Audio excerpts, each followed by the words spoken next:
Abra comigo a sua Bíblia, meu irmão, minha irmã, por favor, na primeira epístola do apóstolo João. Primeira epístola do apóstolo João, capítulo de número 4, lá bem pertinho do Apocalipse.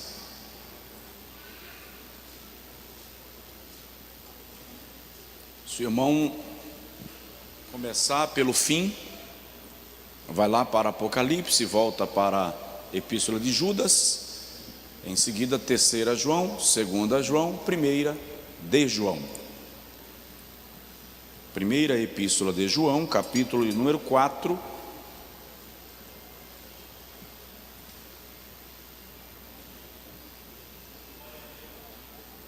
Todo mundo bem?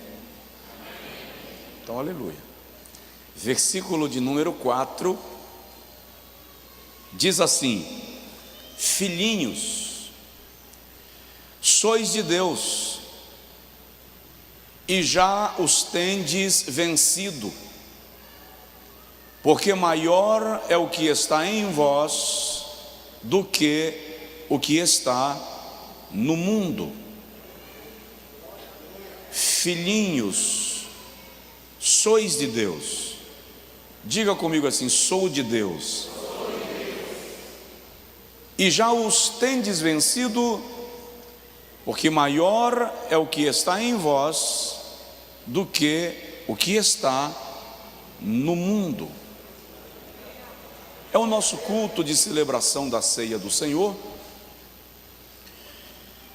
E eu quero falar um pouco sobre uma palavra que creio ter sido o Espírito Santo quem a trouxe ao meu coração. E eu quero falar um pouco sobre Deus é maior. Bastava o tema para você já dar um brado de glória a Deus e aplausos, porque Deus é maior.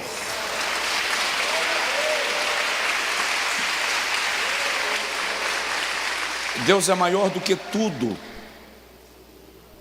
Deus é maior do que todos. O incrível é que Deus é maior que o universo, mas habita no teu coração, que é menor do que o punho da tua mão fechado. Na sua grandeza, Ele ocupa cada partícula de ar que há no universo e domina cada planeta, constelação, galáxia, mundo. O apóstolo João é conhecido pelos estudiosos como o apóstolo do amor, por causa da maneira carinhosa com a qual ele se dirige aos seus leitores ou ouvidores. É muito característica da literatura de João a expressão filhinhos, tratando a todos sempre como filhos, colocando-se sempre na condição de pai espiritual, pastor, cuidador, zelador daqueles que estavam sob sua tutela. E no texto que nós acabamos de ler, João faz 3 afirmações categóricas e extraordinárias que sozinhas merecem uma série de pregações. Ele diz: sois de Deus. Essa é a primeira afirmação extraordinária do texto. Sois de Deus, você é propriedade de Deus. João está dizendo: você tem dono, você não está alheio no mundo. Através do profeta Malaquias, uma certa feita, no capítulo 3, versículo 17, o Senhor diz assim: naquele dia eles serão a minha possessão particular. Está falando dos filhos de Judá que mantiveram o temor do seu nome. E o Senhor diz: eles serão meu tesouro particular, minha possessão particular, são meus. O apóstolo Pedro, escrevendo sobre esse mesmo assunto, na primeira epístola, capítulo 1, versículo 18 e 19, diz assim: sabendo que não foi com ouro ou prata, ou coisas corruptíveis semelhantes a estas, que fostes resgatados, comprados da vossa vã maneira de viver, a qual por tradição recebestes dos vossos pais, mas com o sangue de um cordeiro imaculado e sem ruga. Você foi comprado. E o elemento utilizado na transação de compra, diz Pedro, não foi ouro nem prata, porque estes são elementos transitórios, terrenos. Você foi comprado pelo sangue de um cordeiro sem pecado e sem mancha. O apóstolo Paulo, seguindo a mesma compreensão espiritual, e escrevendo aos Coríntios, no capítulo 6, versículo 20, da primeira carta, diz assim: fostes comprados por bom preço. Glorificai, pois, a Deus no vosso corpo e no vosso espírito, os quais pertencem a Deus. Daí João dizer: sois de Deus. Depois João diz assim: já o tendes vencido. João não fala da nossa vitória como algo provável. Ele fala da nossa vitória como um fato doutrinário. Ou seja, a vitória da igreja é um fato indiscutível. Você já venceu. Até as batalhas que você não entrou ainda, você já as venceu. Já tendes vencido. Provérbios capítulo 21, versículo 31 diz assim: o cavalo prepara-se para o dia da batalha, mas do Senhor vem a vitória. Romanos 8:37 diz: em todas estas coisas somos mais do que vencedores por aquele que nos amou. Primeira epístola de João, capítulo 2, versículo 14, ele diz: eu vos escrevi estas coisas porque sois fortes, a palavra de Deus está em vós, e já vencestes o maligno. Fala aí: eu já venci em Cristo Jesus. Então a primeira afirmação de João é: sois de Deus. Posso parar a pregação agora, e é suficiente para você ir para casa com a sua mentalidade em processo de transformação. Você é propriedade de Deus. Você é exclusivo do Senhor. Segundo, porque você é de Deus, você já venceu o maligno. Ele vai continuar atacando, ele vai continuar infernizando, ele vai continuar perturbando, porque o papel do derrotado é ficar tentando instigar, mas você já venceu o maligno. Agora, qual é a explicação para nós já tê-lo vencido? João dá no mesmo versículo: você já venceu o maligno, porque maior é o que está em vós do que aquele que está no mundo. O Deus que é maior do que tudo, o Deus que é maior do que todos, está em nós. Fala sério, eu vou repetir: está em nós, habita em nós. O salmista, no Salmo de número 95, versículo de número 3, cantando e salmodiando a grandeza do Senhor, Diz assim: porque o Senhor Deus é grande e é rei sobre todos. O Senhor Deus é grande e é rei sobre todos, ou seja, não há autoridade acima dele. Salmo de número 145, versículo 3, o salmista diz assim: grande é o Senhor e muito digno de louvor, a sua grandeza é insondável. Olha o versículo 4: uma geração louvará as tuas obras a outra geração, e anunciará as tuas proezas. Versículo 5: falarei da magnificência do Senhor, da tua gloriosa majestade e das tuas obras maravilhosas, e se falará da força dos teus feitos terríveis, e contarei a tua grandeza. Deus é grande, maior é o que está em vós. Contarei a tua grandeza. Quando Naum tenta descrever a grandeza de Deus, ele diz assim: as nuvens são a poeira dos seus pés. Querido, você já parou para olhar para as nuvens?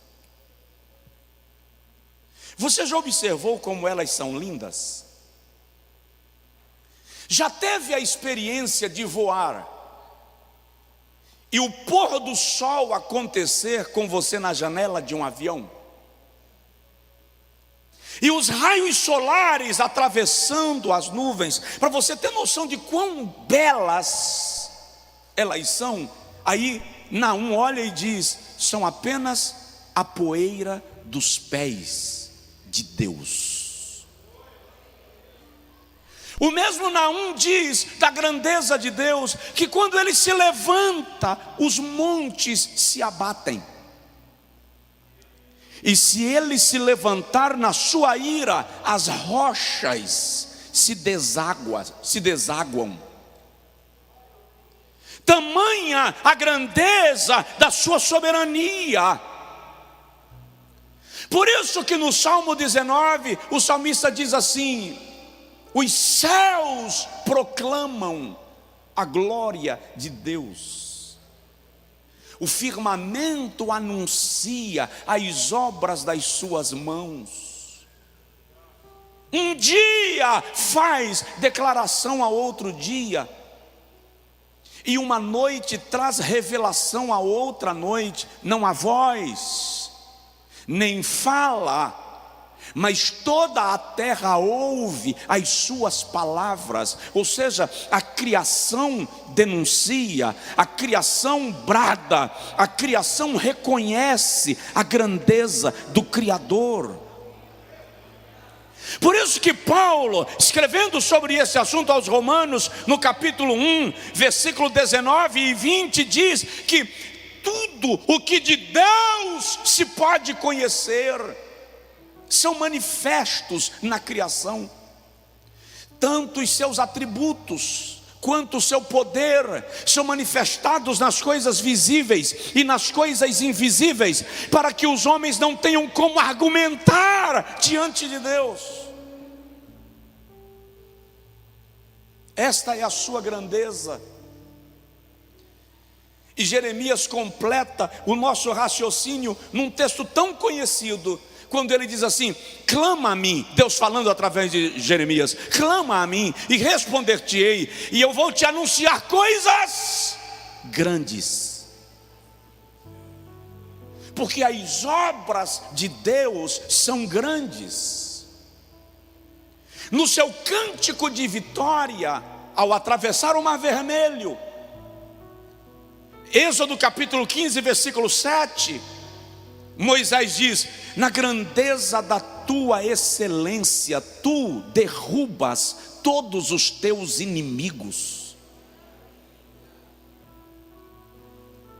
porque maior é aquele que está em nós do que aquele que está no mundo. O apóstolo Paulo, escrevendo aos Efésios, declarou no capítulo 1, versículo 19, que Deus o Pai depositou em Cristo toda a grandeza, e olha, a sobreexcelente grandeza do seu poder. Diga comigo, sobreexcelente. Fala sério, vamos lá. Sobreexcelente. Querido, excelência já é o extremo. Imagina a sobreexcelência do seu poder sobre nós, os que cremos, segundo a operação do seu poder. É que nós muitas vezes cultuamos, celebramos e adoramos a Deus sem a plena consciência de quem é Ele, sem a plena consciência de quem Ele é. A nossa imagem de Deus é mais ou menos o reflexo da nossa imagem de pai. Então, como eu vejo meu pai como autoridade, eu consigo personificar Deus. A minha ideia da grandeza de Deus, às vezes, é a imagem de avô.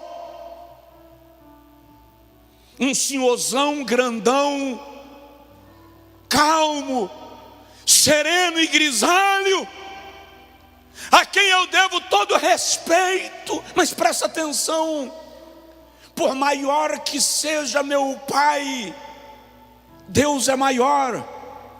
Por maior que seja a minha visão do meu avô, Deus é maior. Por maior que seja a autoridade do meu comando, Deus é maior. Todas as coisas estão debaixo do seu domínio, do seu comando, da sua ordem e da sua majestade. Deus é grande.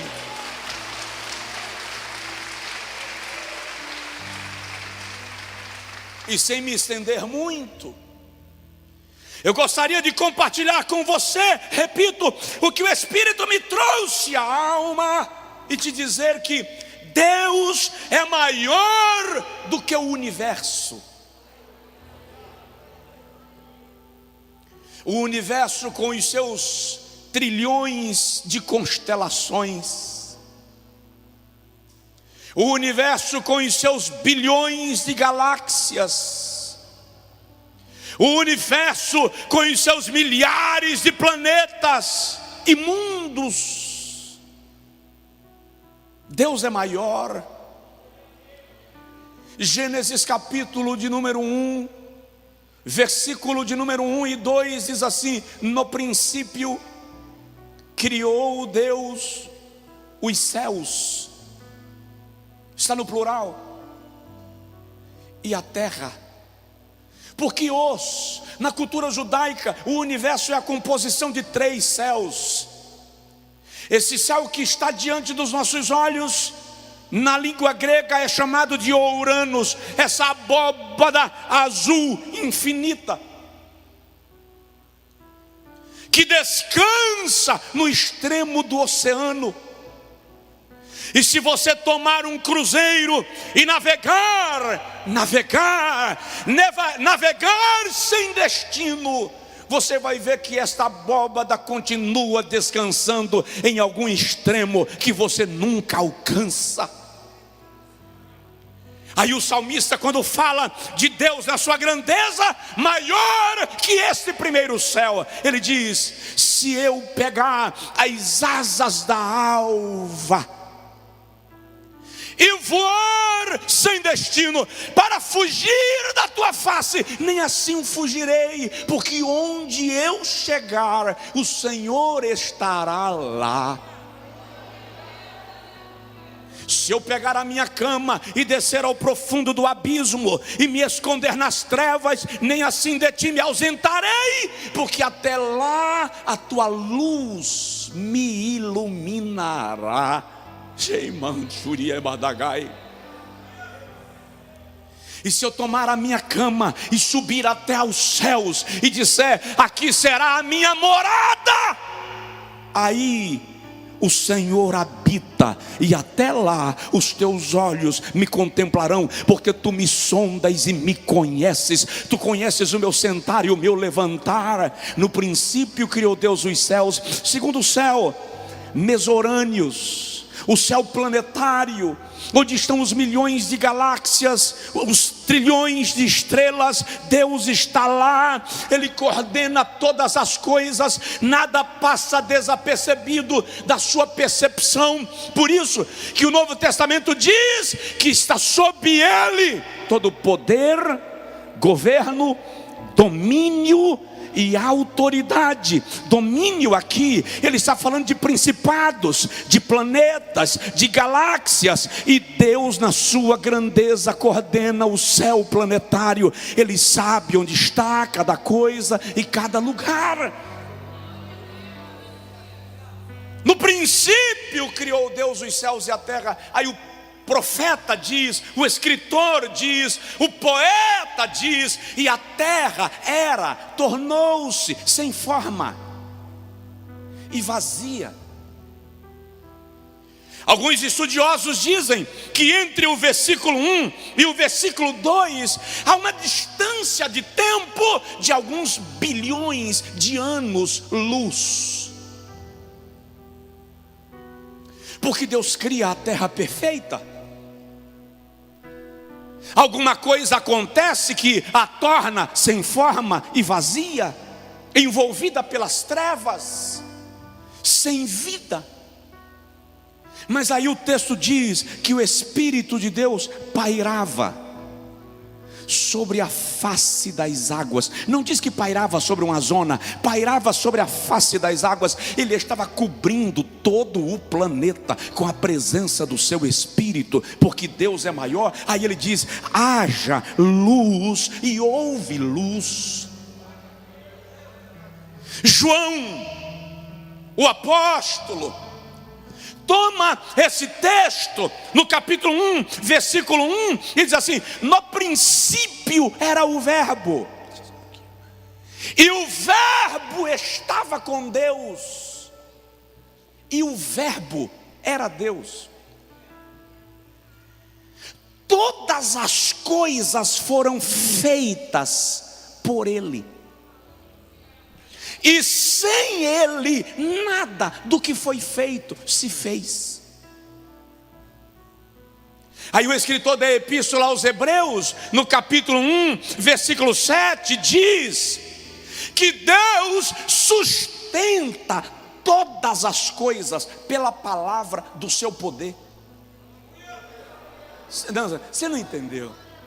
Ele sustenta todas as coisas pela palavra do seu poder. Você já olhou, já viu que a terra é solta no espaço? Ela flutua no espaço e não despenca. Como? O Criador olhou e disse: você fica aqui e faz a sua rotação normal. E o oceano dentro dela, como não transborda, como não invade as cidades, como Salvador não é inundada. Eu estava em São Luís semana passada, o pastor me disse assim: pastor Josué, todos os dias, durante 12 horas, essas ondas sobem. Em certo período do ano, elas vêm até a altura do cais. Nas outras 12 horas, elas recuam até 1 quilômetro adentro. E você tem terra seca. Como? Quem disse ao mar para viver essa dinâmica? O Criador que disse: eu dei as nuvens por fraldas para o mar, e a ele eu disse: até aqui virás e daqui não passarás. Aleluia. Ele é maior do que o universo. Como escapar dele? Eu gosto daquele texto de Jó, e acho que você deveria ler com muita atenção. Capítulos 38, 39 e 40 de Jó. Eu gosto de chamá-lo de os capítulos da grandeza de Deus. Porque quando Deus aparece a Jó, Jó está revoltado em algum momento da sua vida, cá entre nós ele tem suas razões. E Jó diz assim: se o Todo-Poderoso aparecesse a mim, aí ele diz, se ele fosse homem como eu, ele não me atingiria. Quem me dera que o Todo-Poderoso descesse para medirmos a nossa força. Jó desafia a Deus algumas vezes, na sua angústia, na sua aflição de alma. Aí no capítulo 38, Jó está sentado num montão de cinza, e lá do deserto vem um redemoinho. E o redemoinho se aproxima de Jó, e a voz brada de dentro do redemoinho diz assim: Jó, levanta-te, cinge-te da tua força, porque eu vou falar contigo e você vai me responder. Aí o Senhor diz assim: ô Jó, eu digo aos raios, apresentem-se a mim, e eles me fazem continência, e me dizem, eis-nos aqui. Jó, eu digo à relva, brota, e ela brota. Eu digo aos rios, nascem, e eles nascem. E eu lhes digo, parem, e eles congelam pelo sopro da minha boca. Eu chamo as estrelas pelos nomes. Você consegue entender que você não veio adorar a um ser qualquer? Você consegue imaginar que o culto que nós estamos oferecendo é para aquele a quem até as árvores batem palmas?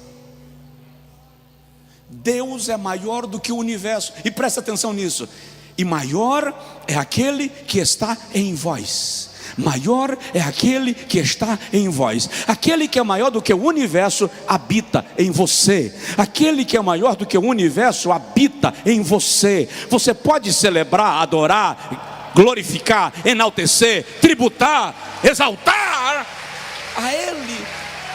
Aleluia. Segundo lugar, Deus é maior do que os nossos inimigos. Deus é maior do que os nossos inimigos. Por isso que quando alguém está dizendo, você está acabado, eu vou destruir você, e Deus está dizendo assim, fica em paz. Fique em paz. Porque os homens diante dele se deterioram como barro, boneco de cera, à luz do sol. Os mais poderosos diante dele se dissolvem como gelo no micro-ondas. Ninguém resiste à sua presença. Ele é maior do que os homens. Ele é maior do que os homens. Ah, pastor, se eu soubesse quem é que está se levantando contra mim lá na empresa, se o senhor soubesse quem está se levantando contra mim lá na corporação, se o senhor soubesse quem está se levantando contra mim lá em casa. Não, eu não sei quem está se levantando contra você na empresa, mas eu sei quem está de pé em teu favor no trono da sua majestade.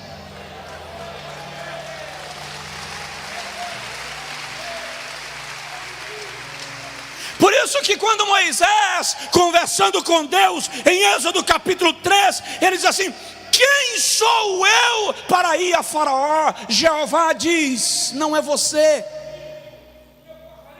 sou eu.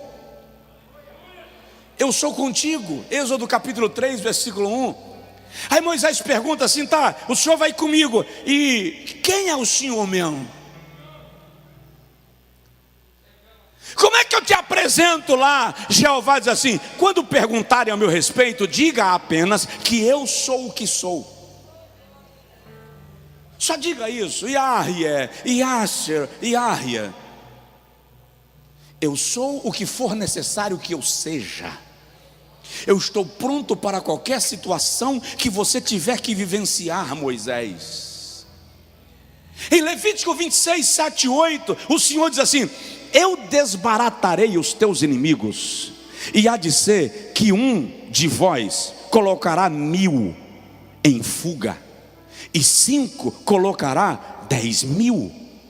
O Senhor está dizendo: eu sou tão grande na tua vida, que ainda que os teus inimigos pelejem contra ti, um de vocês na minha presença valerá por 1000 deles, e 5 de vocês na minha presença valerá por 10.000. Por isso que um dia Jeoás chega para Eliseu e diz assim: tu és como exército aparelhado para a batalha. Porque Deus é grande, e quando Ele se manifesta em nós, na sua grandeza, os homens são afugentados. Você lembra quando Ezequias recebe uma mensagem de Senaqueribe? Lembra não? Tá, eu vou relembrar. Isaías capítulo 36 e 37. Ezequias é rei de Judá. Senaqueribe é o grande imperador da Síria. O exército de Senaqueribe tem quase 1 milhão de homens. Judá está sitiada e não tem poder de reação. E Senaqueribe manda uma mensagem para Ezequias mais ou menos assim: não deixe o teu Deus te enganar, porque ele não tem poder para te livrar da minha mão. As outras nações que eu invadi também tinham deuses, e eu os lancei no fogo. Assim será com o teu Deus. Quando Ezequias ouve essa palavra, o mensageiro de Senaqueribe ainda diz assim: se vocês deixarem o Ezequias vos enganar, dizendo confiai no Deus de Judá, lembrai-vos que vocês terão que dissolver fezes em urina e beber para permanecerem vivos. Quando Senaqueribe, o grande rei, invadir Jerusalém, Ezequias desespera e rasga as vestes e mandou chamar o profeta Isaías. E Isaías chegou e viu Ezequias rasgado e descabelado, e perguntou para Ezequias: o que está acontecendo? E Ezequias mostra para Isaías, o profeta, a carta de Senaqueribe. E Isaías olha para a carta e diz assim: majestade, a carta veio para o endereço errado.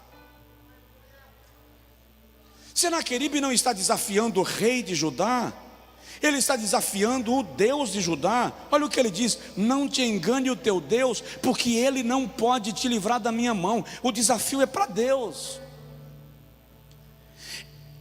A Bíblia diz que Ezequias foi para o templo orar, e quando ele chegou, ele ajoelhou na ponta do altar, e enquanto ora, Ezequias diz, está lá em Isaías 36, a oração de Ezequias é esta: ó Senhor, Tu és Deus assentado acima das mais altas nuvens.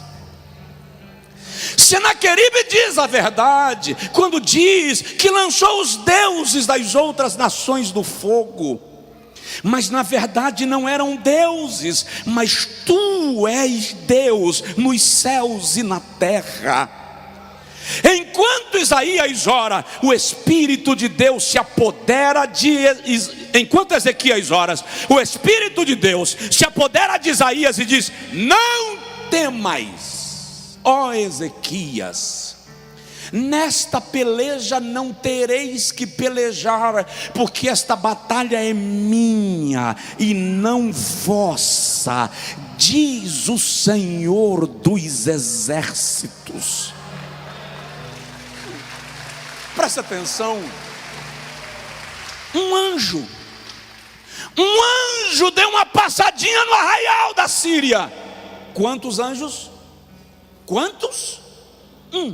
E matou 185.000 soldados da Síria, porque Deus é maior do que os nossos inimigos.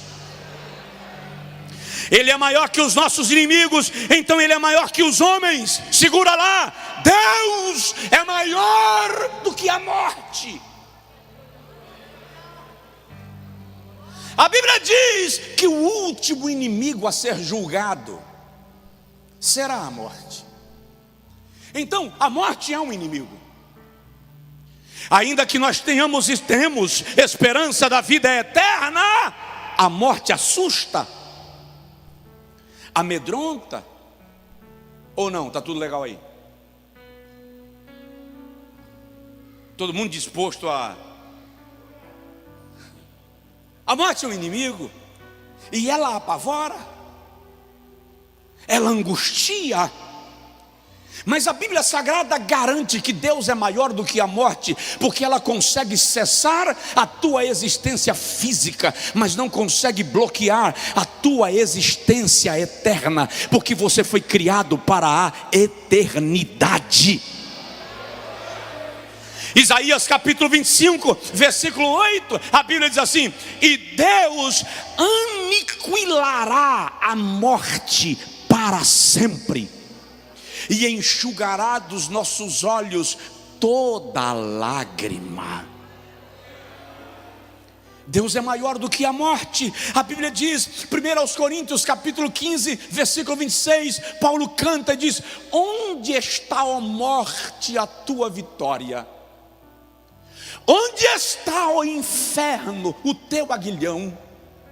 O aguilhão da morte é o pecado, e a força do pecado é a lei, mas graças a Deus que nos dá a vitória por nosso Senhor e Salvador Cristo Jesus. Levante assim a mão ao céu comigo e diga comigo: Deus é maior do que a morte.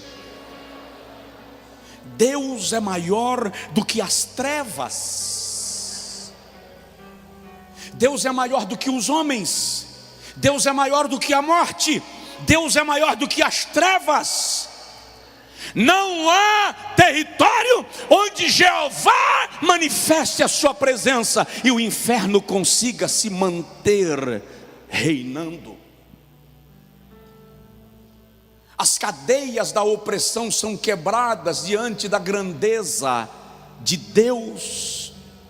Quando Jesus chega em Gadara, a Bíblia diz que um possesso de demônios vem, cai aos seus pés, e os demônios dizem: que viestes fazer aqui, ó Nazareno? Vieste nos atormentar antes do tempo. Queridos, eu sei que o inferno está ativo no planeta. Os demônios estão agindo de maneira aberta no planeta. Talvez em nenhuma época da história o inferno tenha agido com tanta abertura como no tempo que nós estamos vivendo. Mas olha a declaração de Jesus: eu edificarei a minha igreja, e as portas do inferno não prevalecerão contra ela. Só quem crê dá brado de glória. A Bíblia diz em Efésios capítulo 1, versículo 20, que Cristo Jesus foi estabelecido acima de todo principado e poder e potestade e domínio e de todo nome que se nomeia, não só neste século, mas no vindouro. Ele é maior do que as trevas. Às vezes eu tenho a percepção da ação dos demônios de forma tão real que você sente no físico. Às vezes eles estão agindo de maneira tão aberta que você sente a pressão mental. Às vezes você tem a sensação que o corpo não vai suportar. Mas quando você começa a clamar por Jesus. Eu encontrei uma certa feita um rapaz, ele disse: pastor, eu fui batizado e oferecido a entidades malignas quando eu era criança. Eu tenho uma cicatriz na cabeça de um sinal que foi marcado do ritual da minha consagração a uma entidade maligna. Aceitei a Jesus como Salvador, e desde que eu entreguei minha vida a Deus, diariamente esse principado se manifesta e diz que vai me matar, e quando toma meu corpo me arrebenta, eu não suporto mais. Eu disse para ele: querido, toma posse de uma palavra que é bíblica: maior é aquele que está em nós do que aquele que está no mundo. Satanás não pode invadir um território que Deus ocupou.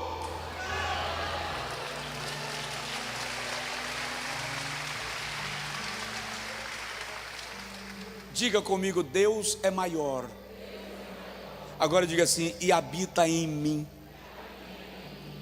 Quer saber? Quando você sair desse templo hoje à noite, sai pisando como gigante, sai pisando como soldado. Para de perambular na vida, para de apenas sobreviver. Conquista, toma posse, o território é teu, Jeová está em você. Onde você vai, Deus vai contigo, nada pode bloquear você. Estende a mão e repreende, estende a mão e declara a libertação na sua casa, a libertação do seu filho, a bênção sobre a sua empresa. O inferno não pode lhe resistir. Por quê? Porque maior é aquele que habita em vós.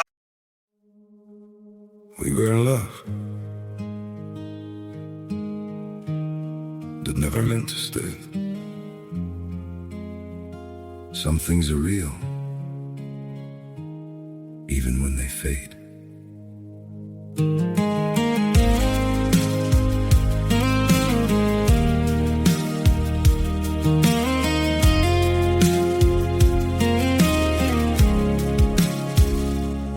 I used to think if we kept holding on, we could bend the truth somehow. But love can't fight what's pulling us apart, and it's breaking us down now.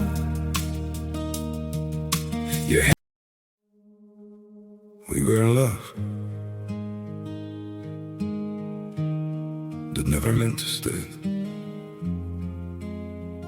Some things are real,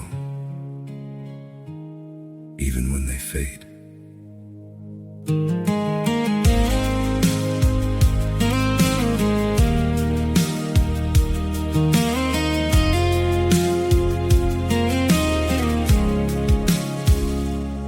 I used to think if we kept holding on, we could bend the truth somehow. But love can't fight what's pulling us apart, and it's breaking us down now.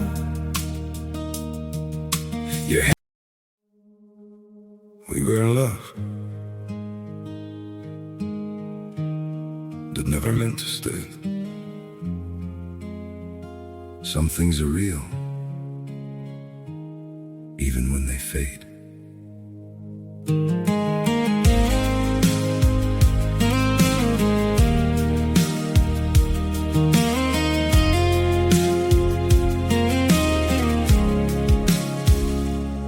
I used to think if we kept holding on, we could bend the truth somehow.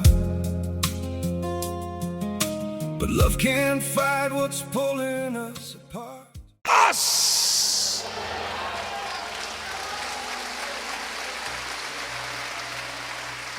Aleluia! Já vou encerrar. Mas eu preciso lhe dizer mais alguma coisa. Deus é maior do que os nossos pecados.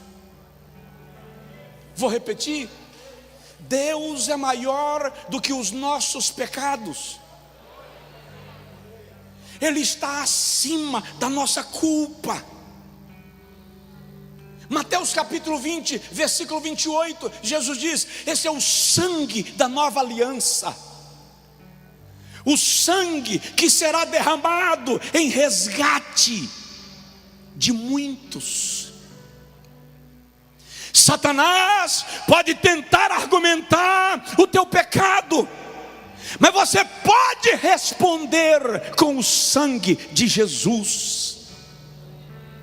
Tem um texto de Paulo, ele é muito extraordinário e muito rico. Paulo diz assim,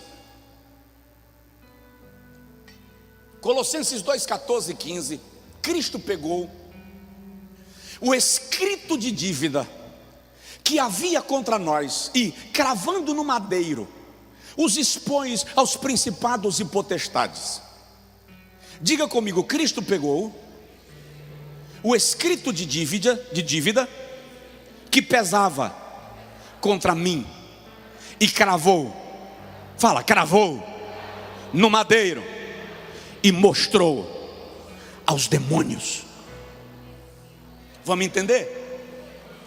No mundo antigo, quando o cara tinha uma dívida e não pagava, o credor escrevia o nome dele numa placa e pendurava a placa na porta da loja, do estabelecimento.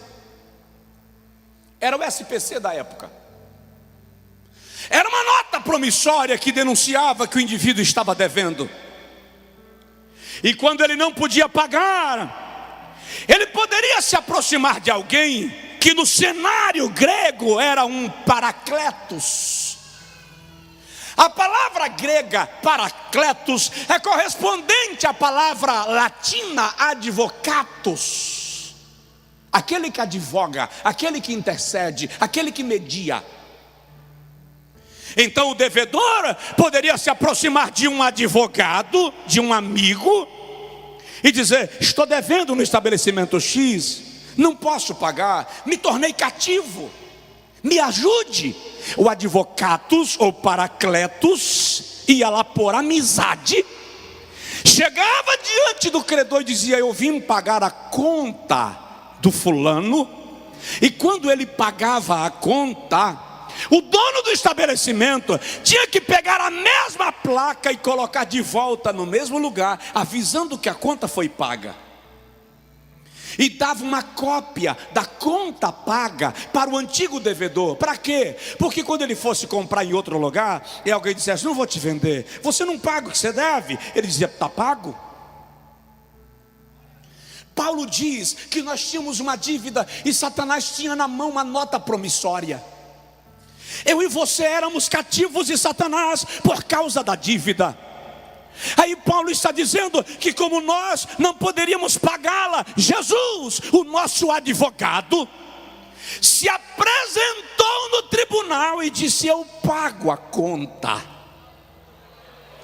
E ele pegou a nota promissória, e quando ele estava na cruz, a nota promissória estava cravada no madeiro. Era uma forma de dizer: Satanás, eu estou pagando a conta daqueles que creem no meu nome. A conta foi quitada. Olha lá, quando Jesus diz: está consumado, ele está dizendo: está pago, está quitado, está resolvido, está aniquilado. E ainda deu uma cópia da conta paga. Que cópia, pastor? Onde você passa, quando Satanás ousa lhe ameaçar, o Espírito de Deus na tua vida declara: aqui é propriedade de Deus, aqui é propriedade de Deus, aqui é propriedade de Deus. Deus é maior, Deus é maior. Quem pode, glorifique a Ele.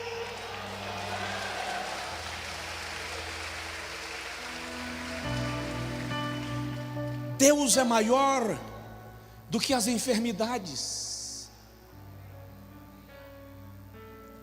Deus é maior do que as enfermidades. Em Deuteronômio 15, 26, ele diz assim: eu sou o Senhor que te sara. Em Jeremias 30, 17, ele diz: eu te restaurarei a saúde e curarei as tuas feridas. No Salmo 103, o salmista diz: bendize, ó minha alma, ao Senhor, e tudo que há em mim, bendiga o seu santo nome. É Ele quem cura todas as tuas enfermidades e quem redime a tua alma da cova. Diga comigo: redime. Fala com fé: redime a minha alma da cova. Agora aponta para a pessoa do seu lado e diz para ele: a sepultura está fechada. A sepultura está fechada. O laço de morte está quebrado. Eu vou ministrar algo aqui que o Espírito de Deus me trouxe exatamente agora. O laço de morte está quebrado. A armadilha que Satanás aprontou para ceifar com a tua vida, hoje, agora, pelo poder da palavra, está sendo quebrado. E você vai saber. E você vai saber.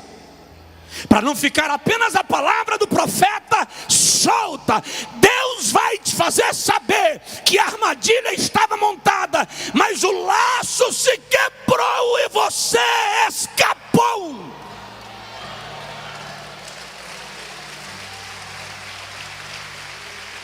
Ele é maior. Ele é maior. Fica de pé, por favor. Deus é maior. Deus é maior. Deus é maior. Seja curado nesta noite. Seja curada nesta noite. Você que está em casa, seja curado, seja curada nesta noite. Deus é grande. E deixa eu concluir te dizendo que Deus é maior do que esse auditório. Deus é maior do que esse auditório. Cada partícula de ar aqui está preenchida pela sua presença. Cada ambiente, cada lugar, a presença do Senhor está estabelecida. O profeta Abacuque diz assim, capítulo 3, versículo 3: Deus veio de Temã, e do monte de Parã veio o santo, a sua glória encheu a terra, e o seu louvor cobriu os céus. Por isso que quando Jacó está dormindo sobre uma pedra, fazendo dela o seu travesseiro, em Gênesis 28, ele acorda e diz assim: Deus verdadeiramente está neste lugar. Eu não sabia, mas Ele estava lá. Deus está até onde você não imagina que Ele esteja.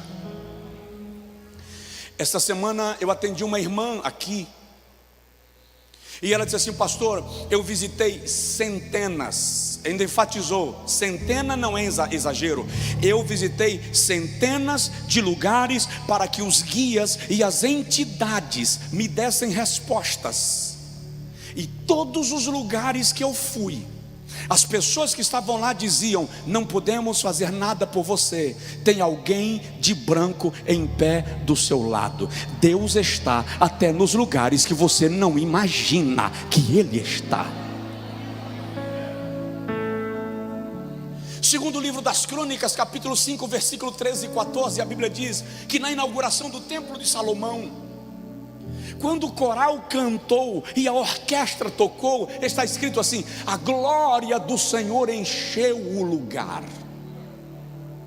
E os sacerdotes não podiam ministrar a palavra por causa da presença da glória. No capítulo 7, versículo 1, a Bíblia diz que quando Salomão terminou de orar, a glória do Senhor encheu a casa, e ninguém pôde permanecer dentro da casa por causa da presença da glória. Deus é maior que esse espaço. O problema é que a nossa religiosidade quer colocar Deus dentro de uma caixinha. Ele cabe na tua mente, mas não cabe na tua mentalidade. Deus cabe no teu coração, mas não cabe no teu sentimento. Você não pode aprisionar Deus aos teus sentimentos. Deus não é cativo de ninguém. Ele é Deus soberano. Ele enche os céus e a terra. Atos capítulo 4, versículo 33 diz que quando eles terminaram de orar, o lugar tremeu por causa da presença de Deus. Paulo e Silas estavam no calabouço em Filipos. É incrível isso, que os estudiosos dizem que Paulo e Silas não estavam numa cela.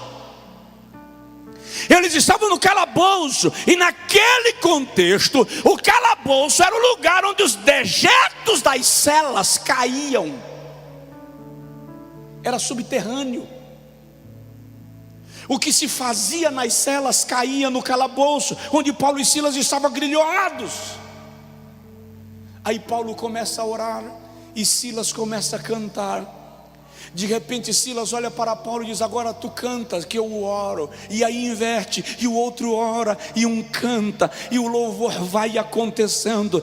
De repente Jeová, que está sentado no seu trono, mas que enche os céus e a terra, olha para um anjo e diz assim: vai lá e dá uma sacudida naquele negócio. O anjo do Senhor chega e balança o cárcere. Os alicerces do cárcere sacodem. Não balançou parede, diz que tremeu os alicerces. Quando tremeu os alicerces, as prisões romperam, as paredes trincaram, todos estavam soltos por causa do louvor e oração de dois homens, onde Deus habita.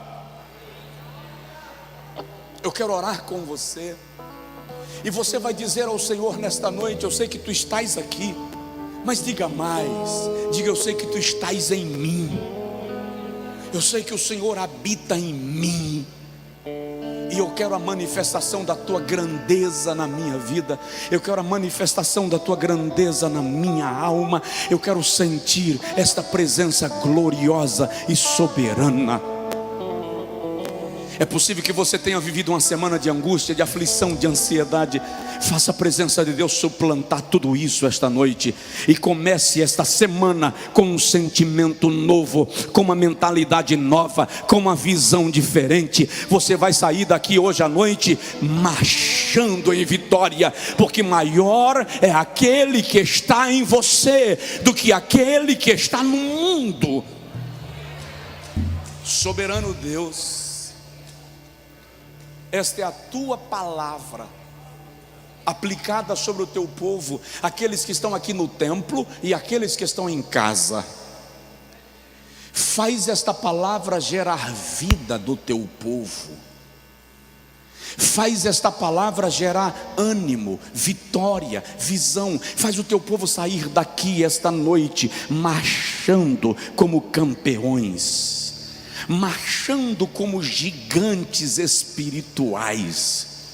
Que o inferno bata em retirada, que os demônios sejam forçados a abrir alas, porque a tua igreja entendeu o que significa a tua presença habitando em nós. Eu peço agora, Espírito de Deus, sopra sobre este lugar um vento de plenitude. Sopra sobre este lugar um vento de renovo espiritual. Sopra sobre este lugar um vento de renovação espiritual e um vento de cura. Aqueles que estão em casa recebendo a tua palavra, sejam envolvidos pela glória do Senhor, sejam envolvidos pela presença do Senhor. Se você puder, erga as suas mãos e receba. Erga as suas mãos em posição de recebimento, ou coloque sua mão sobre o seu peito, sobre o seu coração, e diz para o Senhor: eu quero sentir a tua presença na minha vida.